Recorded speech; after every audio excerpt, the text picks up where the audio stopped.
নমস্কার বন্ধুরা, আরতির রান্নাঘরে সকলকে স্বাগত। আজকে একদম নতুন ধরনের একটা রেসিপি নিয়ে এসেছি, চীনাবাদামের লাড্ডু। আপনারা অনেক ধরনের লাড্ডু খেয়েছেন, চীনাবাদামের লাড্ডু খেয়েছেন? তাহলে ভিডিওটা প্রথম থেকে শেষ পর্যন্ত দেখুন, আশা করি অনেক ভালো লাগবে।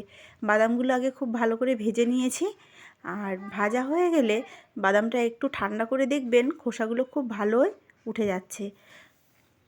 তবে এই লাড্ডুটা কিন্তু খেতে কিন্তু খুবই সুন্দর আর খুবই সুস্বাদু। দেখুন বাদামের খোসাগুলো কিন্তু খুব ভালো করে উঠে যাচ্ছে। বাদামগুলো আগে একটু ঠান্ডা করে নিয়েছি, দেখুন এভাবে বাদামগুলো পুরো পরিষ্কার করে নিয়েছি। দেখুন বাদামগুলো কতটা ভাজা হয়েছে।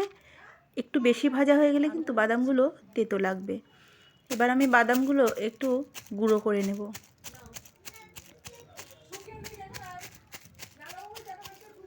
বাদামগুলো গুঁড়ো করে রেখে দিয়েছি, আর এখানেই আমি 1 বাটি বাদাম নিয়েছি। বাদামটা আমি এবার মিক্সিতে একটু পেস্ট করে নেব। খুব ভালো পেস্ট করার কোনো দরকার নেই, একটু দানা দানা থাকলেই হবে, ঠিক এরকম।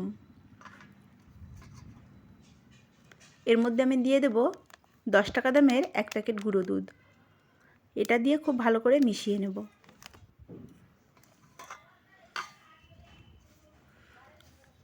আমার মেশানো হয়ে গেছে। যেই বাটির বাদাম আমি মাপ করে নিয়েছি সেই বাটিরই 1 বাটি চিনি নেব। আপনারা কিন্তু এটা খুব ভালো করে মাপ করে নেবেন। সেই বাটিরই আমি অর্ধেক জল নিয়েছি, হাফ বাটি। এবার আমি এই চিনিটা খুব ভালো করে নেড়েচেড়ে গলিয়ে নেব। 2টো এলাচ দিয়ে দিলাম ফাটিয়ে, তাহলে লাড্ডুর স্বাদটা আরও দ্বিগুণ বেড়ে যাবে। তাহলে কিন্তু গ্যাসের আঁচটা একদমই লো করে রাখতে হবে, না হলে লাড্ডুটা তেতো লাগবে খেতে।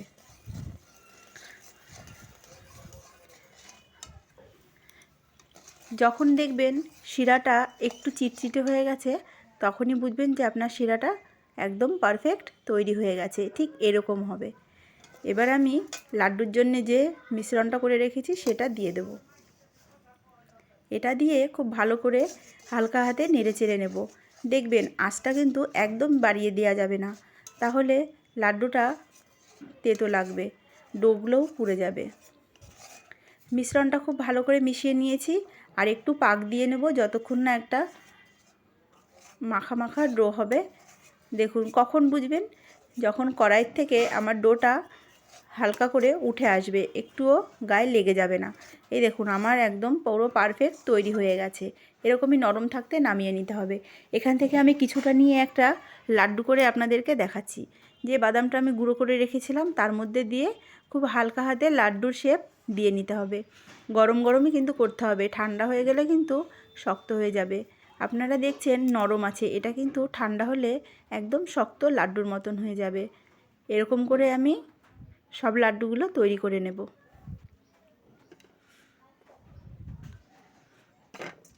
দেখুন আমার লাড্ডুগুলো করা হয়ে গেছে। দেখতে যতটা সুন্দর, খেতে কিন্তু সত্যি এর তুলনা নেই। দেখুন আমার সব লাড্ডুগুলো তৈরি করা হয়ে গেছে। আপনারাও কিন্তু বাড়িতে একবার হলেও তৈরি করে খাবেন, দেখবেন খুব সুন্দর লাগে। আজকের ভিডিওটা এখানেই শেষ করলাম। যে বন্ধুরা নতুন আছেন চ্যানেলটি সাবস্ক্রাইব করে পাশে থাকবেন। ফিরে আসছি আবার আরতির রান্নাঘর নিয়ে। সবাই ভালো থাকবেন, ধন্যবাদ, নমস্কার।